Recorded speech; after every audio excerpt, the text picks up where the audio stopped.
I just want to give a quick overview of this week's assignment, which is going to be one of our easier projects. I know a lot of y'all have portfolios and other things you're working on, getting ready to graduate, and I'm hoping this might be helpful.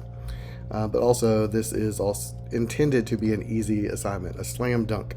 So you are going to download some templates that have a bunch of pre-built animations, and put your own content into those and export them. Easy peasy. If you go to Motion Array, I've got a link that goes directly to free After Effects templates. You have to make sure that free is checked down here. And to download these, you do have to create an account. So it's up to you if you want to download any. I've actually downloaded several of these already and made them available in our Teams templates folder. And they're all zip files. So if you go in here and download them, here's also the URL for the free content. But there's several to choose from, but you're welcome to go look at these. And what's nice is if you go here, I'm actually going to show you this one later, and it shows you what that will do. So we're going to replace that logo with one of our own in the text. There's another one down here for a wedding. I have to search for it. Yeah, love. So Sarah and Daniel over here on the right. It's a fairly complex project. I'll show you that one first, and then we'll actually do one. But anyway, you can look at what those might do on here. You'll just have to match up the name with the file name from Teams.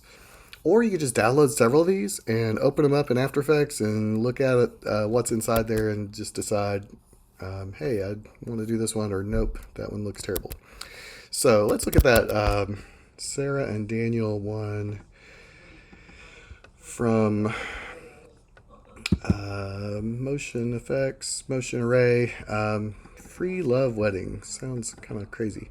But I've got one of these. I opened this previously, and it may ask you to convert those when you open them, so just say yes if it asks you any questions at the beginning. Inside this project, it's also looking for fonts that I don't have. So if I wanted this to look just like theirs, I'd have to go out and find Gardenia and Moonflower Bold, which I bet Gardenia was that handwriting looking font.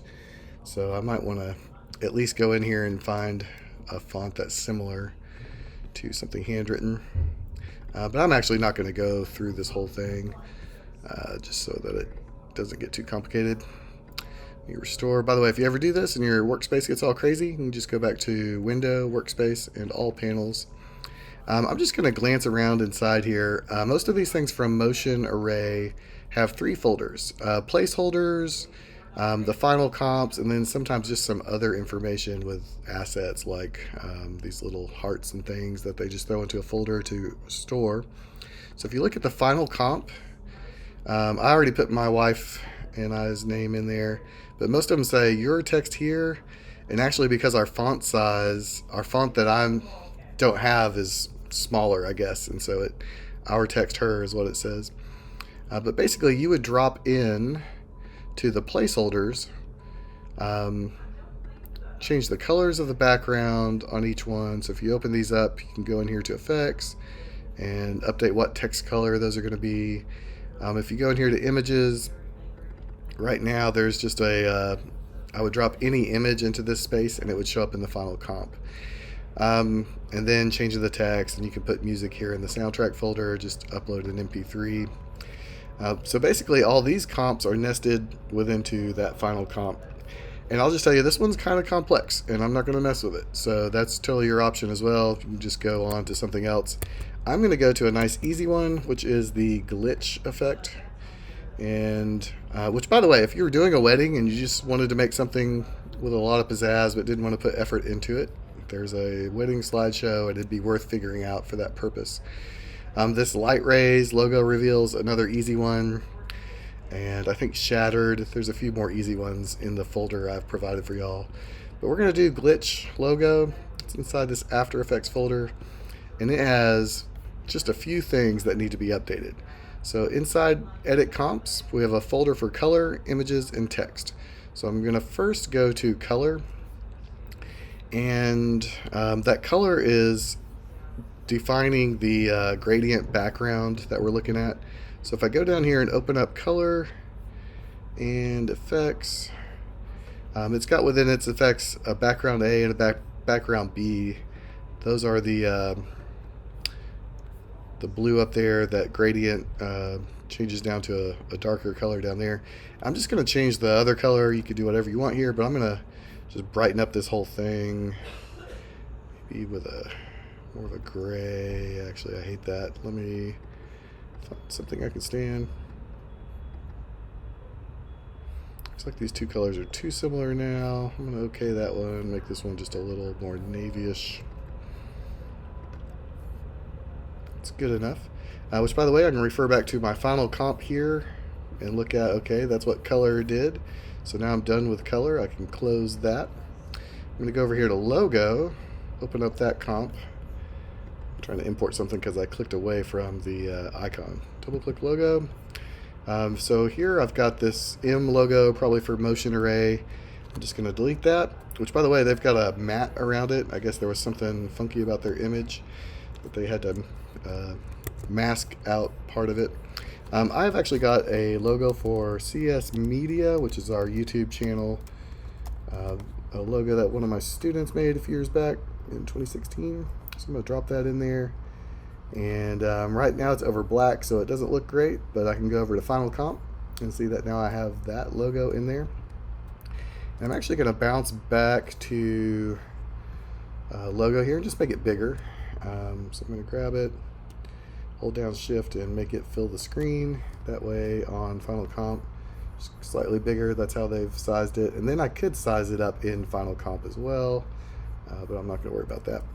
And then I'm going to change the text. So I'm going to double click on text, go down here, and just move into the text layer, I guess, a little bit, see how it kind of shrinks.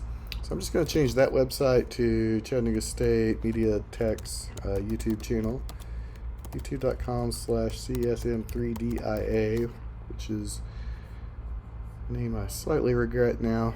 About 13 years ago, we created that with a 3 in the middle, and I've had to explain it constantly ever since. So now I can go back to Final Comp, see what this does, which, by the way, this is going to struggle to play back. Whatever they're doing here with this glitch effect, they're doing a lot. And I could probably go into the Final Comp here and try to, actually maybe it's on the text layer, try to turn down the glitch effect wherever it's coming from. I'm not sure where they've got those things applied. Possibly in here in others. Some compositions here that are doing the glitch stuff. So I could go in there, try to control that a little bit. But I'm actually not going to worry about it because I want to keep this nice and easy. But to play that back at full quality, my computer's really going to struggle. So right here next to the zoom is the playback quality. So if I export this, it'll always export it at full quality, but just to be able to preview the effect, you notice here if I put it at full, it'll just struggle to play back anything. So a lot of times we change this to quarter and just kind of see, okay, does this generally do the thing I'm trying to do? And it pops that on there and puts on the channel. So I'm going to export that, and that would be done. If you're feeling like you need a little bit more challenge, I would love to see you do that. You could try several of these. So if you do some of the easy ones and it just goes super quick and you feel like that was too easy, do another one, upload several. But the minimum is one, and you're welcome to find the easiest ones you can. You're also welcome to get an account on Motion Array and see if there's other ones up there you'd like to try. I can't wait to see what y'all do, and I will be explaining this again in person or on Teams on Tuesday.